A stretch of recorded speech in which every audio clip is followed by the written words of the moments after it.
get started with a land acknowledgement. I keep searching for better ones, and I've seen a couple of them, and I like them because they acknowledge the painful things that are hard to acknowledge about colonialism. But I have yet to get the time to kind of amalgamate them and write one. But they do make that suggestion every time I look at land acknowledgements. They suggest and invite you to make it your own, and I promise I will do that. And I've started a couple of them, but inevitably I have to kind of go back to the one that you always hear. And it's just so important to acknowledge that we do sit on the traditional territories of many great Indigenous peoples who all continue to live as sovereign nations with individual and unique languages, cultures, and customs.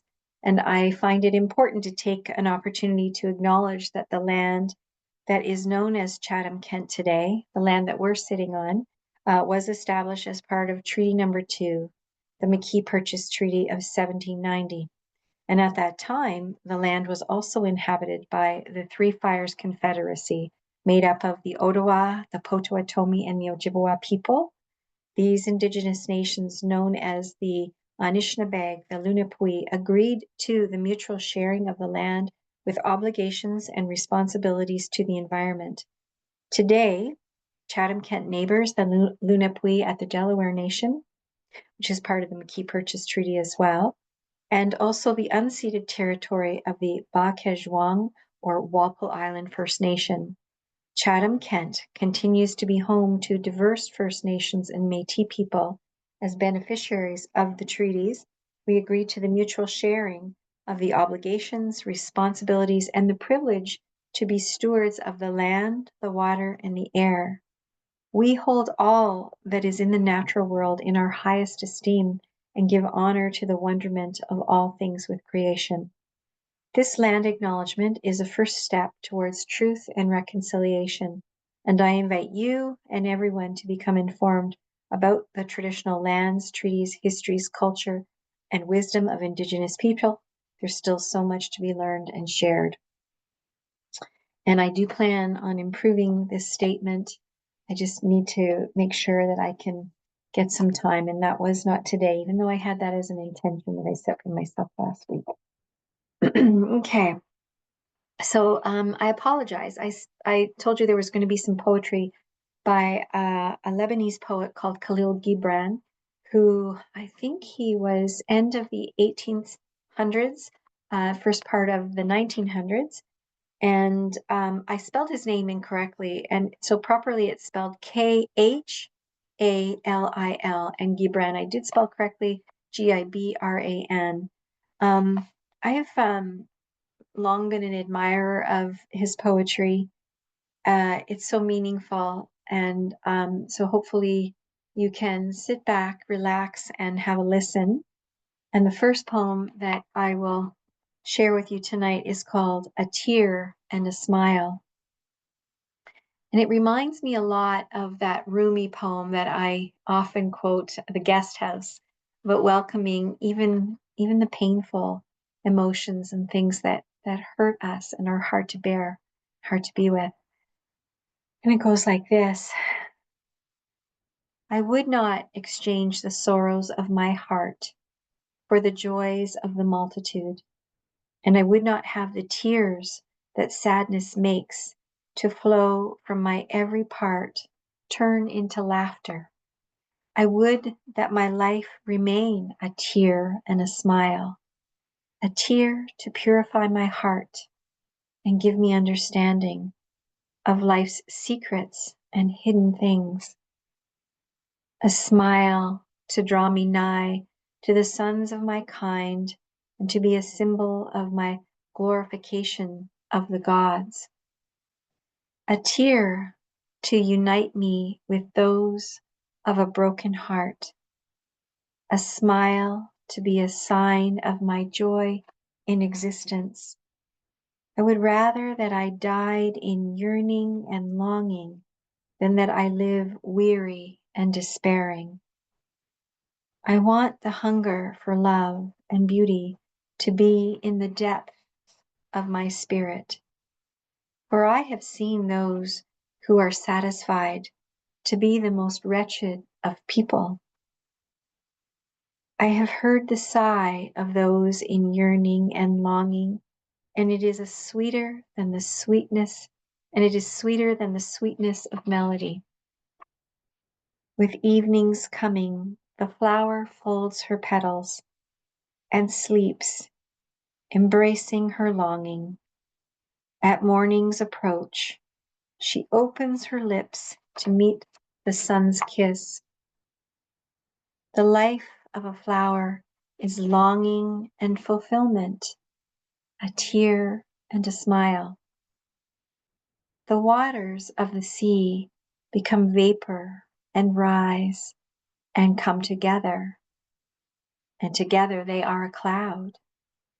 And the cloud floats above the hills and valleys until it meets the gentle breeze, and then falls weeping to the fields and joins with brooks and rivers to return to the sea, its home. The life of clouds is a parting and a meeting, a tear and a smile. And so does the spirit become separated from the greater spirit to move in the world of matter and pass as a cloud over the mountain of sorrow and the plains of joy to meet the breeze of death and return whence it came, to the ocean of love and beauty, to God. And so what is this poem about? Well, it's exploring the duality of human existence, which contrasts sorrow and joy, tears and smiles. And it really suggests that by embracing both aspects of these inevitable things in our life, this can lead to less suffering, a more profound and meaningful life. The imagery of the flower that's longing and yearning, perhaps for rain or a gentle breeze or the sunlight that will nourish. And the clouds, the cycles of the clouds, that really highlights the cyclical nature of life. And with each stage, it's characterized by joy and sorrow. And that's the truth. The Buddhists say that life is 50% suffering and 50% not suffering. They don't always say what that is, but it's so true. So true. So, another poem by Khalil Gibran. And this one is called On Reason and Passion. And the priestess spoke again and said, "Speak to us of reason and passion." And he answered, saying, "Your soul is oftentimes a battlefield upon which your reason and your judgment wage war against your passion and your appetite. Would that I could be the peacemaker in your soul, that I might turn the discord and the rivalry of your elements into oneness and melody. But how shall I, unless you yourself be also the peacemakers, nay, the lovers of all of your elements? Your reason and your passion are the rudder and the sails of your seafaring soul. If either your sail or your rudder be broken, you can but toss and drift, or else be held at a standstill in mid-seas. For reason, ruling alone, is a force confining, And passion unattended is a flame that burns to its own destruction. Therefore, let your soul exalt your reason to the height of passion, that it may sing, and let it direct your passion with reason, that your passion may live through its own daily resurrection, and like the phoenix, rise above its own ashes. I would have you consider your judgment and your appetite, even as you would two loved guests in your house. Surely you would not honor one guest above the other, for he who is more mindful of one loses the love and the faith of both. Among the hills, when you sit in the cool shade of the white poplars, sharing the peace and serenity of distant fields and meadows, then let your heart say in silence, God rests in reason. And when the storm comes and the mighty wind shakes the forest, and thunder and lightning proclaim the majesty of the sky, then let your heart say in awe, God moves in passion. And since you are a breath in God's sphere and a leaf in God's forest, you too should rest in reason and move in passion. I would love to hear sometime what your take on that poem is. I'll just share with you what it means to me. And it really is about the fact that sometimes we are in our heads and we're intellectualizing things, and sometimes we're ruled by our hearts, and we really need both, right? If we're too much in our head, too intellectual about things, that then something's missing. But also, if we're too passionate and too reactive, that can be hard as well. We need both. And in some of the courses that we've taught over the years, this is very much uh, a very specific thing that we like to use in our dialectical behavioral therapy classes, and we call that wise mind, and which is in the middle, and we have reactive emotion mind, and then we have intellectual mind, reason mind, and we really need them both, and we call that wise mind. And we always talk about the gray, that it's not black and it's not white, that it's gray. And the other thing that really stood out for me about this poem is the need to love and accept yourself, because a lot of times we don't, and there's discord, and we don't like ourselves, and we say unkind things, and we make lots of not very nice comments to ourselves. And he calls that the discord and the rivalry of our own elements. And that, if we can be the peacemakers and the lovers of ourselves, that creates peace. And I really like those sentiments, because I'm always trying to teach people the power of self-compassion and the importance of trying so very hard to love and respect yourself, and not disrespect, and not do things or say things that cause disrespect. So that's what those two poems, those very moving poems, said to me. Okay, so I don't know about you, but it's been a bit of a day, very hectic day. And so very much I need to pause and give myself some self-care. And one of the ways that I do that is just to place my hands on my face, maybe send a little message to myself, oh, it's been a day, dear one, or sweetie, or whatever. If there's some kind of term of endearment that you can say to yourself in this moment, and just holding my face this way can bring, oh, just some relaxation. And what I'm doing is bringing warmth, to my face, and feeling it, and it feels nice. And even though I'm doing it to myself, I think it also feels nice when people do it to us. But barring that, this can feel pretty good too. And then the next thing that I'm going to do is something that you've seen me do a few times now, and that is let's just give ourselves a little head massage, right? Just, like you're shampooing your hair, getting to the back, the base of the skull, where your neck meets your skull, and having a little rub there. And then when I start to do that, it makes me want to sigh or breathe in deeper, and that's really normal. That means that I'm having a vagus nerve response. And then I like to kind of come around my ears and just give them a little rub.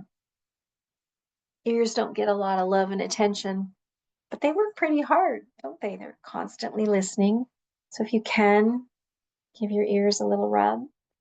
And then come up to your face, and really, I like to kind of create a little bit of pressure on my eyebrows and pull them apart, and a little bit of a massage. That can feel very soothing for eyes that are working hard.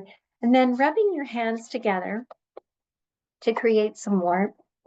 Just rub them together, so you can feel the warmth of friction. And then placing your hands just over top of your eyes very gently so that you're blocking out any light.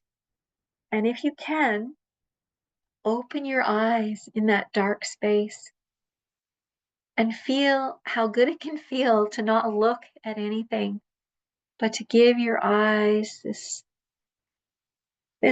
little rest. Just a rest, and just stay there for a moment. And then know that when you take your hands down, you're going to close your eyes again. You're going to be in your bright room. When you're ready, if you choose to, you can open your eyes very gently. And then I like to kind of come down side of my face and my neck. And then, just let my hands rest for a minute on my chest. Sometimes I can feel my own heartbeat. Maybe that's reassuring. And then sometimes just bringing your arms up to your shoulders, a little massage of those triangular muscles that connect shoulders to your neck. A little rub in there. And it also can feel like a little bit of a hug, giving yourself a hug, and then down your arms, whatever feels nice. And a nice breath in and out. And just letting yourself relax here for a moment. Maybe a moment of silence as you breathe and follow the gentle rhythm of your breath. We'll do this for about a minute of clock time.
So that's about 60 seconds of clock time.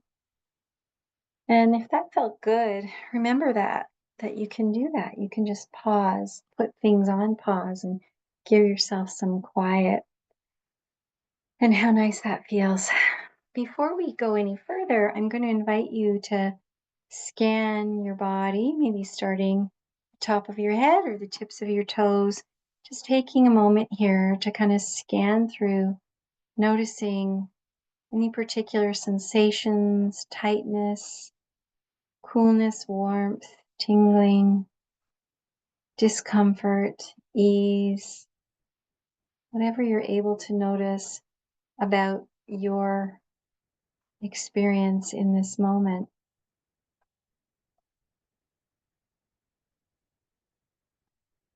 Then I invite you to maybe stretch a bit. And what does that feel like? Stretching out. And then pause, noticing the aliveness. You know, every time a dog or a cat, if they've been lying down and they get up and they move, they stretch. It's such a wise thing to do. And as people, we could take a leaf out of their book. Anytime, if you've been sitting or standing or in a prone position somehow for a little bit, stretch. And, there's really good suggestions to do that even before you get out of bed. Just take a moment to stretch your body, feel your body, notice what you're feeling. Sit on the side of your bed, put your feet on the floor, notice how that feels. Take a nice breath in, stand, see how that feels, and then go about your day. There's real wisdom to doing that, and it can feel really quite nice. So tonight, I wasn't sure what I was going to do. I kind of wanted to do something relaxing, and then there were a few things that kind of happened in the day, and I felt like I needed some strengthening. And then I remembered the mountain meditation. And those of you who've been with me for a while may remember this. I really love it. And so I'm glad, because I think it's really needed for me today, and hopefully you'll benefit from it as well. Anyway, the way that we begin the mountain meditation is to allow your body to be very still and sit with a sense of dignity in an upright posture, with a sense of resolve, feeling kind of complete and whole right now in this moment. And let your posture reflect this kind of feeling of solidness, of wholeness. And this meditation is normally done in a sitting position, but you can lie down. Over the years, I've had folks lie down and imagine themselves almost as a long mountain range. Whatever's going to work for you. But first, as a lot of meditations do, we sense into the support that we're feeling from whatever we're sitting or resting on, paying attention to actual sensations and that are there to be noticed, and points of contact, noticing where in your body you can really sense into these things. And again, finding a position of stability and poise, allowing your upper body to feel balanced over your hips and your shoulders, feeling very comfortable and yet alert, hands resting either on your lap, beside you, however you're doing that. Letting your arms hang by their own weight. I like this image, like heavy curtains, stable and relaxed. Actually sensing into your body, feeling your feet and your toes, your legs, your hips, lower body and upper body, front body and back body, arms, shoulders, neck, head. And when you're ready, allowing your eyes to close, your physical eyes to close, bringing awareness to your breath and actual physical sensations of the breath, feeling each breath as it comes in and as it goes out, letting the breath be just how it is without trying to do anything fancy, change it, or regulate it in any way, just following your own natural rhythm, allowing it to flow easily and naturally at its own pace, knowing that you're doing this perfectly well right now. And there's nothing extra that you need to do. And as you sit here, I invite you to let an image form in your mind's eye of the most magnificent or beautiful mountain that you know of, or that you've ever seen, or that you can imagine. I'd like to give you some time to do this. Letting the mountain come gradually into greater and greater focus. And sometimes it doesn't necessarily come as a visual image. It might be something that we feel or we can imagine feeling. Allowing ourselves to kind of sense the mountain and feel that sort of triangular shape of it. Our head being a peak and our shoulders the sides of the mountains, and on further down to that solid base of our bodies. We can sometimes really sense the feeling, the overall shape, the lofty peaks or peaks in the mountain high in the sky, or the large base that's rooted in the bedrock of the Earth's crust. Steep and gently sloping sides. Noticing how massive the mountain is, how solid and unmoving, and how beautiful. Whether we're far away observing it or we're up close, sitting on the mountain.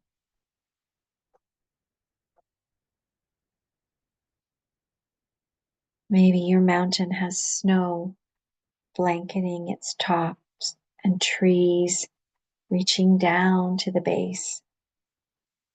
Or it might have rugged or granite sides. There might be streams and waterfalls cascading down the slopes. There might be just one prominent peak, or there could be several. There might be a series of peaks with meadows or lakes up high.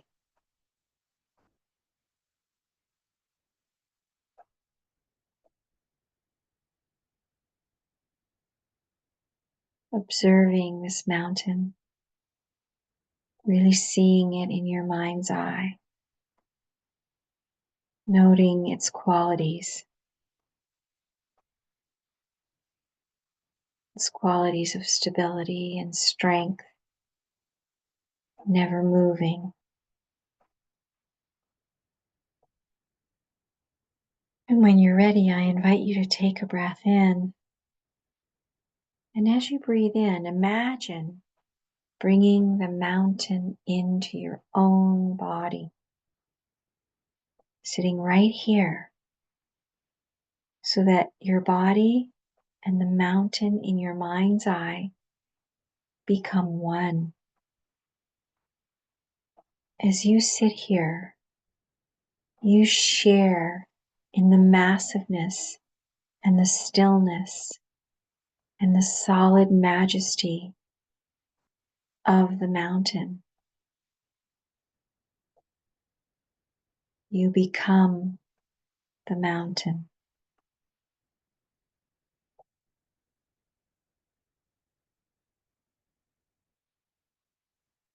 Grounded in this sitting posture, your head becomes the lofty peak, supported by the rest of your body. And as the peak, this gives you an absolutely stunning and panoramic view. Your shoulders and arms are the sides of the mountain. Your core and your sit bones and your legs are the solid base. As you sit rooted to your cushion or your chair, as you experience in your body a sense of connection, but also of uplift from deep within your pelvis and your spine. So solid, but lifting, solid and rising. With each breath, as you continue sitting, becoming a little more and more the mountain, breathing, a living, breathing mountain, alive and vital, yet unwavering in your inner stillness, completely what you are, beyond words and thought, a centered, grounded, unmoving presence that sometimes can be a source of stability and connection for others.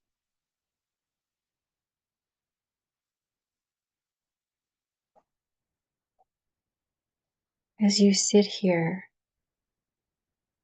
as the mountain,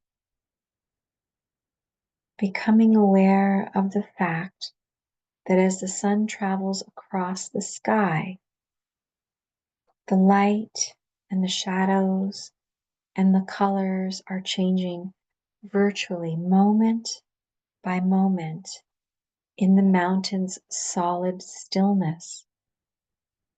And the surface of the mountain teems with life and activity.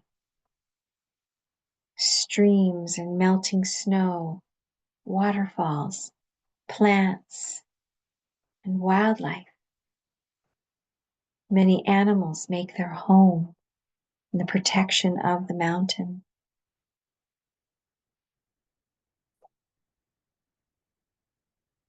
And as the mountain sits, seeing and feeling how night follows day and day follows night, the bright, warming, healing sun, followed by the cool night sky studded with stars, and the gradual dawning of a new day. Through it all, the mountain sits, just sits, experiencing in each moment of its existence, constantly changing, and yet the mountain remains itself. It remains still as the seasons flow into one another, and as the weather changes moment by moment and day by day. Calmness abiding all change. In the summer, there is no snow on the mountain, except perhaps for the very peaks or in crags that are shielded from direct sunlight. In the fall, The mountain may wear a coat of brilliant fire colors, and in the winter, a blanket of snow and ice. In any season, the mountain may find itself at times enshrouded in clouds or fog, or pelted by freezing rain. People may come to see the mountain and comment on how beautiful it is, or how it's not a good day to see the mountain, that it's too cloudy, or too rainy, or too foggy, or too dark. But none of this matters to the mountain, which remains at all times its solid, essential self. Clouds may come and clouds may go. Tourists may like to look at the mountain or not.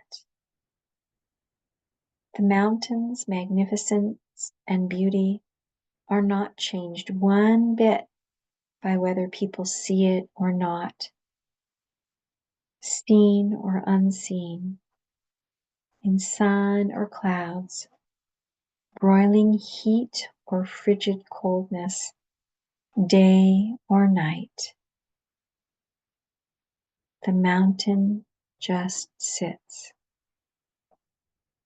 being itself.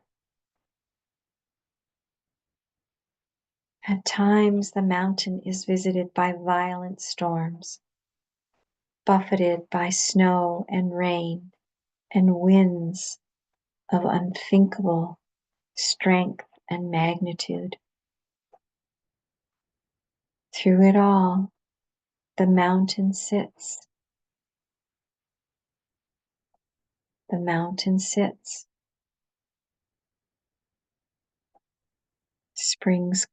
Spring comes, and trees leaf out, and flowers bloom in the high meadows and slopes. Birds sing in the trees once again.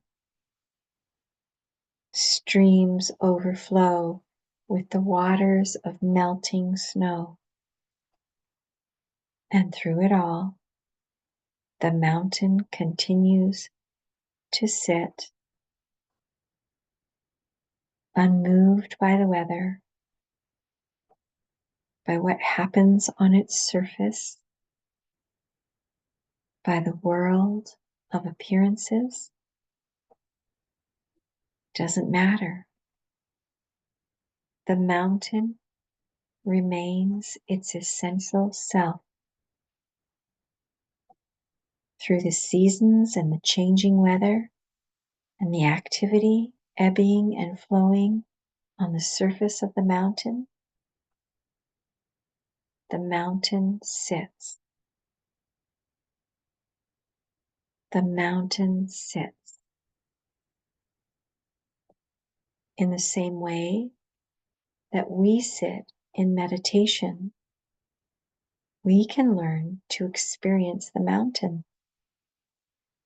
We can embody the same central, unwavering, solid stillness and groundedness in the face of everything that changes in our own lives.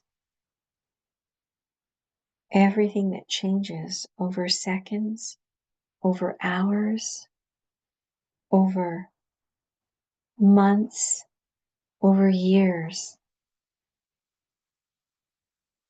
In our lives and in our meditation practice, we experience constantly the changing nature of mind and body and of the outer world. We have our own periods of light and darkness, activity and inactivity, our own moments of color and our own moments of drabness. And it's true that we experience storms of varying intensity and violence in the outer world. and in our own minds and bodies and spirit. We can be buffeted by high winds, by cold and rain, and we endure periods of darkness and pain, as well as moments of joy and uplift. And even our appearance changes constantly, experiencing a weather of its own. By becoming the mountain in our meditation practice, we can link up with the mountain's strength and stability and adopt them for our own. We can use the energy of the mountain to support our energy, to encounter each moment with calm, mindfulness, equanimity, and clarity. It may help us to see that our thoughts and feelings, our preoccupations, our emotional storms and crises, even the things that happen to us, are very much like the weather on the mountain. We tend to take it all personally, but its strongest characteristic is impersonal. The weather of our own lives is not to be ignored or denied.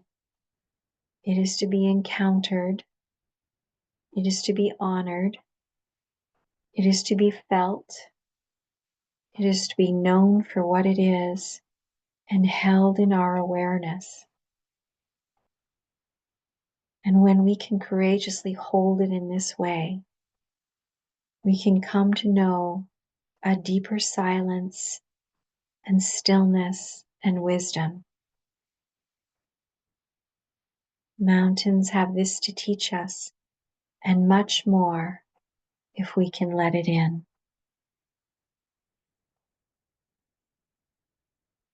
So if you find that you resonate in some way with the strength and the stability of the mountain in this sitting practice, it may be helpful to use it from time to time, to use it to remind you of what it means to sit with mindfully, to sit with resolve and wakefulness in true and solid stillness.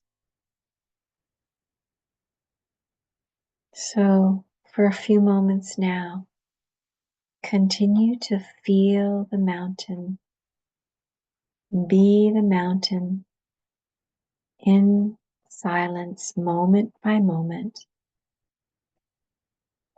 moment by moment, inhaling the mountain,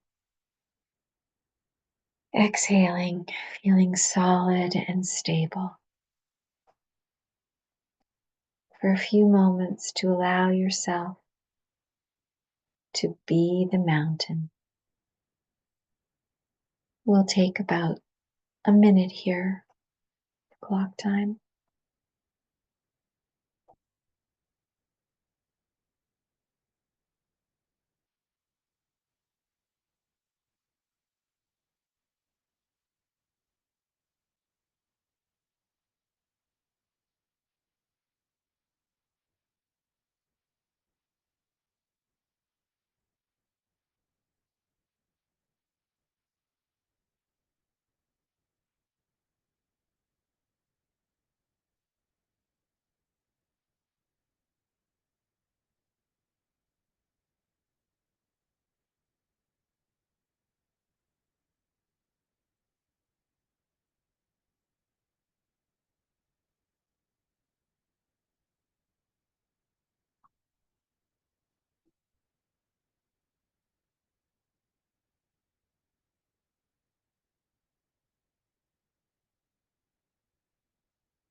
So coming out of that mountain posture, perhaps by moving your base a bit, feeling the strength in your arms, maybe a little bit of a shoulder roll. Very nice. And hoping that that helps you feel a little more stable and solid in these very interesting, challenging times, the climate of our world right now. I mentioned just before the hour that we would talk a little bit more about mantras and the use of mantras. And last week we practiced with So Hum, which means I am that. And it's kind of a lovely thing to repeat to yourself. I am that. And it means that we are one with the universe. I am that. I am that. So hum. When we say so hum, if we can combine it with breath, like breathing in, so hum, exhaling. It's kind of tricky for me to talk it and say it at the same time. So breathing in your mind, so, and as you exhale, hum. So so, so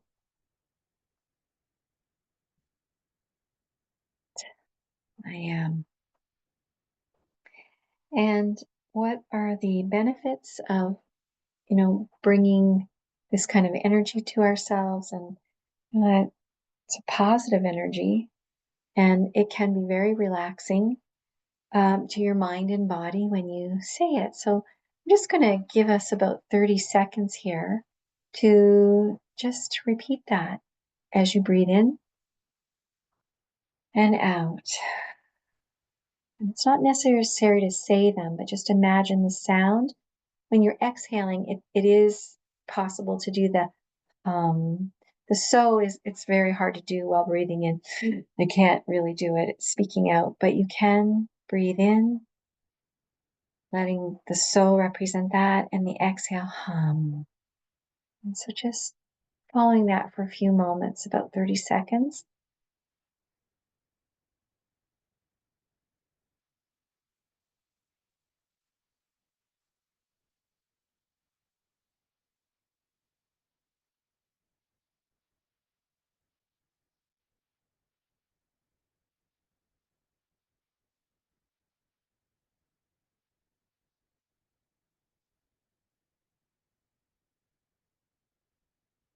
And one more.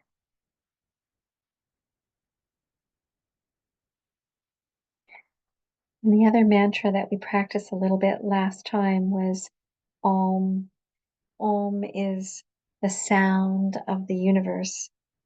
And it's interesting because it can come from, our throat. I think I explained to you last week that the Om is actually like a ah, Om. And so we kind of open our throat a bit. Ah, almost like you're going to swallow, but you're Om. And again, you combine this with the breath. So you're breathing in, and as you're exhaling, it's Om,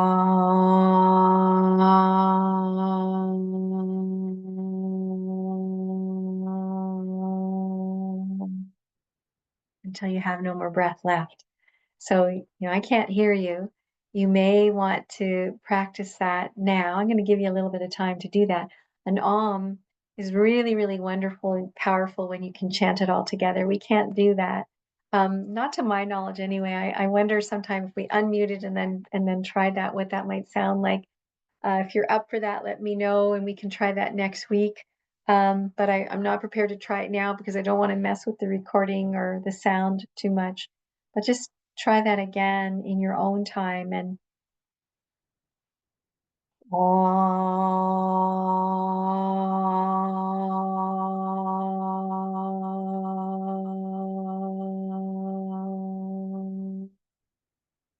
bringing your lips fingertips together when you know that you're running out of breath. And what you're doing is you're creating a little bit of vibration in here, and that actually sends a little nice little massage or stimulation to the vagus nerve again, just what we did at the beginning, all of that, because the vagus nerve is a very large network of nerves. It runs down the sort of from the top of the base of our skull, and it kind of comes around to our face and very prominent in our throat and in our ears, and then all the way down our back. And again, it sort of reaches around, so it has quite a lot of nerve endings around our heart. When our that expression of my heart stopped because we were shocked, or my felt like my heart was broken, that's your vagus nerve informing you that something big is going on. So it's an interesting system of nerves because it informs you, but it also we sense things from it, but it also kind of reacts for us. So it's kind of interesting. So there you go. There's a little chat about the use of mantras. And again, why do people like mantras? Because it helps us to stay focused. It reduces a bit of mind wandering. Um, and that can be very, very soothing too. So feel free to use those. I think I shared with you last week, but it's worth saying sometimes when I find myself awake in the middle of the night and I'm trying to bring peace to myself, there are a lot of phrases that I'll repeat, one of which is all rest is good rest. So even though I'm awake and I'm meditating right now and it's 4 a.m, I say, all rest is good rest. All rest is good rest. And it's kind of a nice, restful, peaceful thing to say. And then I might change it up a bit. I don't do an om because, as I mentioned last week, that would wake up my husband. But I often will use so hum. So hum, just like that. It kind of is almost the sound of our breath, isn't it?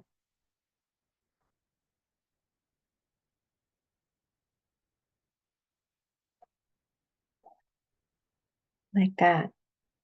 So you can give that a try if ever you find yourself awake or you're trying to bring some rest to yourself. And we have about 8 minutes left. Not saying I'm going to use all of those 8 minutes, but I did think it would be very powerful, poignant to end with a loving kindness meditation. Um, these are really, really challenging times, and we're being given lots and lots of warnings by people that are very prominent in our world, our politicians, some leaders. We're also being sent the opposite message sometime to, you know, to hell with everybody else, and it doesn't matter what anybody else thinks. It's all about you, and what you want, and find your own way and do what matters to you, and all that kind of stuff. And I just can't get behind that. I just can't. So I heard Jane Fonda give a very powerful speech about welcoming even those people who think so differently and have different values, welcoming them into our tent. We need a very large tent right now because there's going to be some really, really challenging times. We're experiencing them as we speak, but much like COVID, that creates a fair amount of uncertainty. And I don't have any answers about that. We will get through this the best way that we can. And I, for one, believe that the best way to get through that is through loving kindness and to welcome people into our tent. And on that note, may all beings everywhere, including myself, be. And we're going to repeat these 3 times, as you guys know by now. May all beings everywhere, including myself, be happy. May all beings everywhere, including myself, be happy. And this means may we all live with a playful and joyful, free and open heart, mind, body, and spirit, letting go of judgment and suffering and pain. Again, may all beings everywhere, including myself, be happy. And a lovely breath in. And as we exhale, imagine that the power of those words and that intention travels from our bodies into our world to be received by all beings everywhere, those who are open to receive it, and those who don't know that they need to be. We can pray for that. Okay. And the next loving, kind intention that I like to offer goes like this. May all beings everywhere, including myself, be healthy. May all beings everywhere, including myself, be healthy. And this means may we have a body-mind that gives energy, strength, healing, compassion, and wisdom. May all beings everywhere, including myself, be healthy. And we breathe in. And as we exhale, the power and the wisdom and the compassion of that loving, kind intention, let it travel on the strength of our breath, on the strength of our goodness and our wisdom to all beings everywhere. And the third loving, kind intention that I'd like to offer tonight goes like this. May all beings everywhere, including myself, be free from suffering. May all beings everywhere, including myself, be free from suffering and the fears that our inner and outer burdens bring to our systems. Fear motivates, fear of not having what we need, fear of not having enough, fear of the things that are different about each other, fear of things that are not the same. This is what creates suffering. So, again, may all beings everywhere, including myself, be free from suffering. And we breathe in deeply. And as we exhale, send the power of that loving, kind intention to all beings who are suffering in fear and anger, fear of the other, to all beings everywhere. Be free from pain and suffering. And the last loving, kind intention that we offer goes like this. May all beings everywhere, including myself, be peaceful.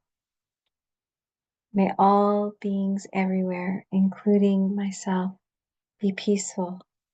And may we live with the ease and the grace of acceptance and forgiveness, self-energy, well-being.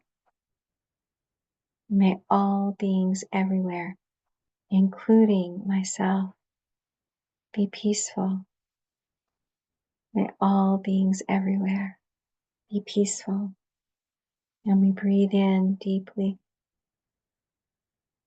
And as we exhale, we imagine that the power of the loving, kind intentions travels outside of our bodies, outside of our minds, outside of our hearts, to be received by all beings everywhere in this world, in this universe, all beings everywhere.